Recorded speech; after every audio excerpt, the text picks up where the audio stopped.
Tribuners, Anda sedang menyaksikan Global Update. 7 polisi yang bertugas di Polres Simalungun dilaporkan karena diduga menganiaya nenek bernama Nurieni Saragi berusia 57 tahun.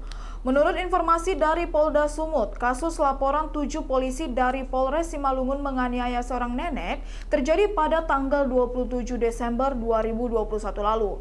Saat itu korban yang dituduh sebagai penganiaya anak hendak dibawa ke kantor kejaksaan. Nurieni mengaku diseret-seret, dijambak, dan dipukuli oleh 7 polisi yang dimaksud. Atas perbuatan 7 polisi itu, Nurieni kemudian membuat laporan ke Polda Sumut pada 18 April 2022. Nurieni sangat menyayangkan kinerja polisi yang cukup lambat dalam mengusut kasus ini, mengingat sudah 5 bulan laporan yang dibuat namun belum ada kejelasan. Ia mengatakan dirinya cuma berharap agar kasus hukum ini bisa diproses. Akibat perbuatan 7 polisi Polres Simalungun itu, Nurieni sempat menjalani perawatan di rumah sakit. Bagian wajah, tubuh, dan kakinya lebam.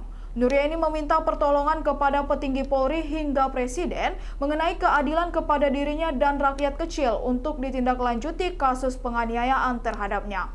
Di lain sisi, Kabid Humas Polda Sumut, Kombes Pol Hadi Wahyudi, saat dikonfirmasi mengaku akan segera mengecek laporan korban. Diketahui pada 27 Desember 2021 lalu, Nurieni hendak dilimpahkan ke Kejari Simalungun dalam perkara dugaan penganiayaan anak. Ia mengatakan sempat bertanya kepada oknum polisi tersebut kenapa dirinya dianiaya sedemikian rupa. Namun 7 orang oknum polisi Polres Simalungun itu tak peduli dengan keluhan Nurieni. Kemudian para oknum polisi menyeretnya ke dalam mobil. Saat itu oknum polisi hanya mengatakan akan dibawa dan nanti akan dipulangkan kembali. Atas penganiayaan tersebut, Nurieni kemudian melapor ke Polda Sumut pada 18 April 2022. Ia lalu meminta tolong kepada Kapolda, Presiden Jokowi dan Kapolri agar kasus ini ditindaklanjuti. Akibat insiden itu, Nurieni mengalami trauma dan sempat dirawat di rumah sakit. Terpisah, Kabid Humas Polda Sumut, Kombes Hadi Wahyudi mengatakan akan segera mengecek laporan korban. Polisinya ada sekitar 7 orang, Pak. Saya laporkan. Dari mana Ibu tahu kalau mereka itu polisi? Kan mereka nggak pakai seragam waktu nangkap Ibu.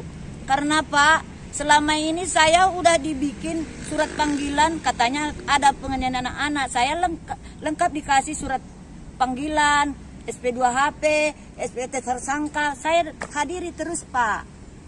Nah, jadi yang nampak saya, yang namanya yang menganiaya saya ini, saya udah kenal. Jadi namanya pun udah tahu. Karena WA orang itu pun sebelum saya ditangkap paksa seperti itu, ada sama saya, handphonenya ada.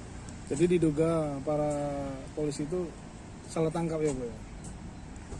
Bentuk penganiayaannya seperti apa Bu? Saya diseret, saya dijambak, dipukuli, diseret-seret lah di tanah, keras tanahnya. Berarti penganiayaan itu terjadi, Ibu itu mau ditangkap, mau dibawa kemana Bu? Mau dibawa ke kejaksaan. Sampai di motor saya, kenapa Bu saya ditangkap? Saya pertanyakan sama Polwan. Iya, Ibu kami bawanya ini, ntar lagi Ibu pulangnya. Nggak ditangkapnya Ibu katanya. Jadi kok begini caranya Bu? Cara Ibu menangkap saya kayak teroris Ibu bikin saya. Sementara saya lahiran di Silandoyung, kejadiannya juga di Silandoyung. Umur saya udah 57 tahun. Saya seorang perempuan, tidak melakukan kejahatan. Kenapa Ibu paksa aku seperti... Demikian Global Update kali ini. Nantikan terus informasi menarik lainnya di Facebook dan YouTube Tribun Medan.